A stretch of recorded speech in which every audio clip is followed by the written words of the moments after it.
দেখুন বাংলাদেশে এই কৃষক ভাইটির কি পরিমাণ বুদ্ধি। তিনি একটি পুকুরে মাছ চাষ করে এবং সেই মাছ চাষকৃত পুকুরের উপরে লাউ চাষও করতেছে এবং লাউয়ের বাম্পার ফলন হয়েছে। প্রত্যেকটা লাউয়ের দাম 50 টাকা থেকে 70 টাকা পর্যন্ত। আসলে বুদ্ধি থাকলে কখনোই আপনাকে কষ্ট করতে হবে না। ভাইটির বুদ্ধির কারণে সে আজকে কোটিপতি। ভিডিওটি যারা দেখছেন ভালো লাগলে অবশ্যই লাইক সাবস্ক্রাইব করে এই ভিডিওটি শেয়ার করে সবাইকে দেখার সুযোগ করে দিবেন।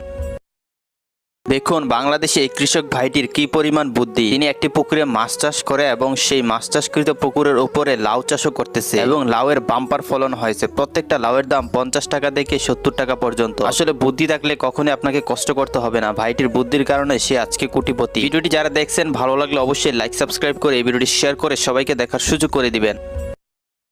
দেখুন বাংলাদেশে এই কৃষক ভাইটির কি পরিমাণ বুদ্ধি। তিনি একটি পুকুরে মাছ চাষ করে এবং সেই মাছ চাষকৃত পুকুরের উপরে লাউ চাষও করতেছে এবং লাউয়ের বাম্পার ফলন হয়েছে। প্রত্যেকটা লাউয়ের দাম 50 টাকা থেকে 70 টাকা পর্যন্ত। আসলে বুদ্ধি থাকলে কখনোই আপনাকে